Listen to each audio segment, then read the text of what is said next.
શહેરમાં કેન્દ્રીય મંત્રી સી.આર. પાટીલના 71મા જન્મદિવસ નિમિત્તે 71થી વધુ વસાહતોમાં જળસંચય અભિયાનનો કરાયો પ્રારંભ. કેન્દ્રીય જળશક્તિ મંત્રી અને ગુજરાત ભારતીય જનતા પાર્ટીના પૂર્વ અધ્યક્ષ સી.આર. પાટીલના 71મા જન્મદિવસ નિમિત્તે વડોદરા શહેરમાં એક વિશેષ જળસંચય અભિયાનનો પ્રારંભ કરવામાં આવ્યો છે.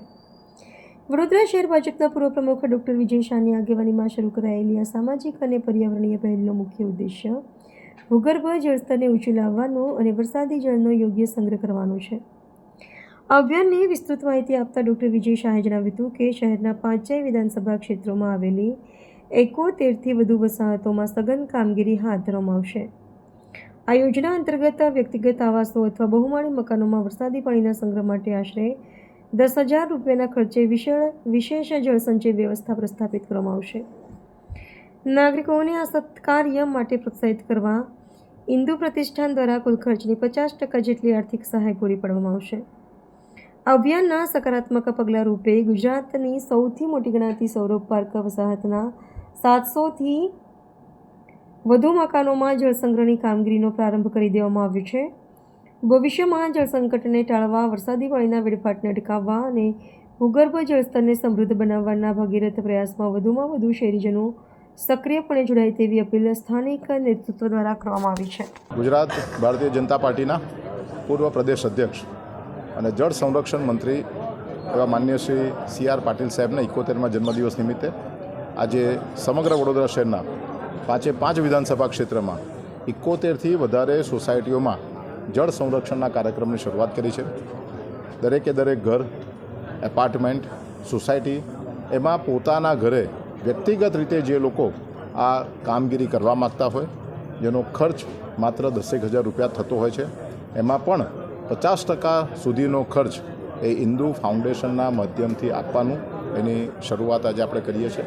માન્ય શ્રી નવીનસિંહ જેતાવતજી, ભારતીય જનતા પાર્ટીના શિક્ષક સેલના પૂર્વ કન્વીનર, સૌરભ પાર્ક જેવી સોસાયટી સમગ્ર ગુજરાતની સૌથી મોટી સોસાયટી, એમાં 700થી વધારે મકાનો, એમાં આજે આ કામગીરીને આપણે શરૂઆત કરવા જઈ રહ્યા છે. ત્યારે આજના દિવસે માન્ય પાટીલ સાહેબના જન્મદિવસ નિમિત્તે એમને આરોગ્ય અને ભગવાન એમને દીર્ઘાયુ આપે એવી પ્રભુ ચરણોમાં પ્રાર્થના કરીએ છીએ. સમગ્ર વડોદરા શહેરના કોઈ પણ વ્યક્તિને પોતાના ઘરે આ જળ સંરક્ષણની કામગીરીમાં જોડાવવું હોય તો એમને સસ્નેહ, સપ્રેમ આ કામગીરીમાં જોડાવા માટે આમંત્રણ આપીએ છીએ અને થનારા ખર્ચના 50% સુધીનો ખર્ચ ઇન્દુ ફાઉન્ડેશનના માધ્યમથી આપવામાં આવશે. આવનારા સમય એ પાણી માટે સૌથી મહત્ત્વનો સમય છે, ત્યારે આ કામમાં સૌ જોડાય અને ભગવાને આપણને જે આપ્યું છે એ ભગવાનને પાછું આપવાનો એક નાનો પ્રયત્ન આપણા સૌના માધ્યમથી થાય. સંસ્કારી નગરીની આ ઓળખ છે અને આ ઓળખ આપણે જાળવી રાખીએ એવી જ વડોદરા શહેરના સૌ નગરજનોને હું પ્રાર્થના કરું છું.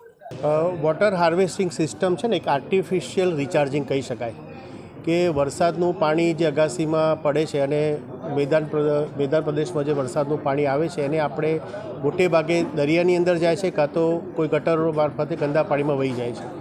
હવે ચોખ્ખું પાણીનું ભૂગર્ભનું સ્તર છે ને દિવસે ઘટતું જાય છે. સાયન્ટિફિક રિપોર્ટ કહે છે કે 2050માં અડધી વસ્તીને પાણીની તંગીનો અનુભવ થવાનો, વિશ્વની વાત કરું છું. તો આ એક ભૂગર્ભ સુધી ચોખ્ખું પાણી જાય ત્યાં સુધી આ એક આખો અલગ જ પ્રયોગ છે અને બહુ સક્સેસફુલ છે કે વરસાદનું પાણી એક પાઇપ દ્વારા એક ફિલ્ટર મૂકવામાં આવે, એ ફિલ્ટર દ્વારા જે બોરવેલ હોય, જેને પોતાનો બોર હોય એના દ્વારા ભૂગર્ભની અંદર જાય અથવા તો ડ્રિલિંગ દ્વારા ભૂગર્ભમાં જાય અને ભૂગર્ભની અંદર ચોખ્ખું પાણી જાય વરસાદનું. તો વરસાદનું પાણી તો સૌથી ફાયદાકારક છે, પીવા માટે પણ એટલું જ ફાયદાકારક છે. જૂના જમાનામાં ટાંકા આપણે બનાવતા હતા, જે સૌરાષ્ટ્રમાં પ્રથા ચાલુ છે, પણ અત્યારે કદાચ આપણે ટાંકા પદ્ધતિ ના અપનાવીએ તો આ પદ્ધતિથી આપણે પૃથ્વીના પેટાળ સુધી ચોખ્ખું પાણી લઈ જઈએ તો પાણીની તંગી, કારણ કે ક્યાંક ને ક્યાંક ભૂગર્ભ જળનો ઉપયોગ તો કરવો જ પડશે.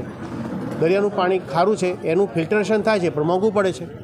એટલા માટે આ એક નવતર પ્રયોગ છે અને આ ફિલ્ટરેશન જે છે, વોટર હાર્વેસ્ટિંગ, એ વડોદરાની સૌ પ્રજાને મતલબ આમાં જોડાય આ અભિયાનમાં, એવું નમ્ર અમારો વિનંતી છે, આગ્રહ છે.